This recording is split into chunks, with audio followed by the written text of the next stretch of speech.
ಬಳ್ಳಾರಿ ಇಡೀ ಬಳ್ಳಾರಿ ನಗರ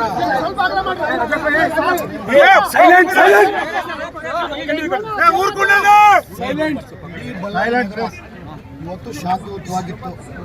2.5 ವರ್ಷದಿಂದ ನಾವು ಅಧಿಕಾರಕ್ಕೆ ಬಂದ ಮೇಲೆ, ಕಾಂಗ್ರೆಸ್ ಪಾರ್ಟಿ ಅಧಿಕಾರಕ್ಕೆ ಬಂದ ಮೇಲೆ ಶಾಂತಿಯುತವಾಗಿ ನಡೆಸ್ಕೊಂಡು ಬರ್ತಿದ್ದೀವಿ. ನಾವಿವತ್ತು ಎಲ್ಲರೂ ಸೇರಿ ಇಡೀ ಎಲ್ಲಿ ನಮ್ಮ ವಾಲ್ಮೀಕಿ ಅಜ್ಜವ್ರನ್ನ ನಾವೇನು ಕೂಡಿಸ್ಬೇಕಂತೇಳಿ 3ನೇ ತಾರೀಕು ಅದ್ದೂರಿ ಕಾರ್ಯಕ್ರಮವನ್ನು ನಾವು ಮಾಡ್ಕೋಬೇಕಂತಿದ್ರೆ, ಯಾವ ವಾಲ್ಮೀಕಿ ಅಜ್ಜವ್ರ ಹೆಸರನ್ನು ಹೇಳ್ಕೊಂಡು ರಾಜಕೀಯವನ್ನು ಬೇಳೆ ಬೇಯಿಸ್ಕೊಂಡ್ರು ಈ BJP ಅವರು, ಇವತ್ತು ಆ ವಾಲ್ಮೀಕಿ ಅಜ್ಜನ ಕಾರ್ಯಕ್ರಮವನ್ನು ಅಡ್ಡಪಡಿಸೋಕ್ಕೆ ಅದಕ್ಕೆ ಇದು ಲ್ಯಾಂಡ್ ಆರ್ಡರ್ ಪ್ರಾಬ್ಲಮ್ ತರಬೇಕಂತೇಳಿ ಇಂಥ ಚಿಕ್ಕ ಅಂದರೆ ತುಚ್ಛವಾದಂಥ ಬುದ್ಧಿಯನ್ನು ತಗೊಂಡ್ಬಂದು ಇವತ್ತು ಬಂದಿದ್ದಾರೆ. ಇವತ್ತು ಅವರು ವಯಸ್ಸಿದ್ರೆ 60-62 ಇರ್ಬೋದು, ನಮ್ಮದು 35, ರಕ್ತ ಕುದಿತಿರುತ್ತೆ.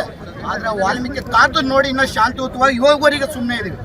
ಆದರೆ ಇವತ್ತಿನ ಸಂದರ್ಭದಲ್ಲಿ ಇವತ್ತು ನಮ್ಮ ಹುಡುಗರಿಗೆ ಒಬ್ಬನಿಗೆ ಬುಲೆಟ್ ಬಿದ್ದು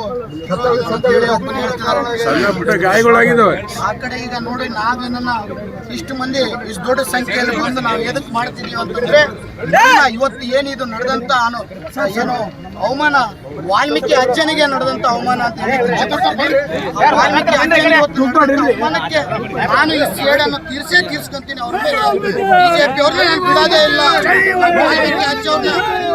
ವಾಲ್ಮೀಕಿ ಅಜ್ಜವರು ಏನು ಶೂನ್ಯದಿಂದ ವಾಲ್ಮೀಕಿ ಅಜ್ಜವ್ರನ್ನ ಹೆಸರನ್ನು ಹೇಳ್ಕೊಂಡ್ ಬಂದಂತ ಏನು ಅವರು ಲೀಡರ್ಗಳಿದ್ದಾರೆ, BJP ಪಕ್ಷದ ನಾಯಕರು, ಅವ್ರ ಹೆಸರುಗಳು ತಗೊಳಕ್ ಕೂಡ ಅವಶ್ಯಕತೆ ಇಲ್ಲ. ನಾನು ಹೆಸರುಗಳು ತಗೊಂಡು ಬಹಳ ಸರಿ ಯಾವ ರೀತಿಯಲ್ಲಿ ಬೈದಿದ್ದು ನಾವೆಲ್ಲ ನೋಡಿದಿರಿ. ಅಂತ ತುಚ್ಛವಾದಂಥ ಮನುಷ್ಯರ ಹೆಸರುಗಳು ಕೂಡ ನಾನು ಬಾಯವತ್ತು ಇವತ್ತು ತಗೋಬಾರದು. ಯಾಕಂದ್ರೆ ಇವತ್ತು ವಾಲ್ಮೀಕಿ ಅಜ್ಜನ ಕಾರ್ಯಕ್ರಮವನ್ನು ಹಾಳು ಮಾಡ್ಬೇಕಂತೇಳಿ ಈ ಕುತಂತ್ರವನ್ನು ಮಾಡಿ ಇವತ್ತು ಮಾಡಿದ್ದಾರೆ. ಇದಕ್ಕೆ ಅವರು 1000 ಪಟ್ಟು ಅನುಭವಿಸ್ತಾರೆ. ನಾವು ಮಾಡೇ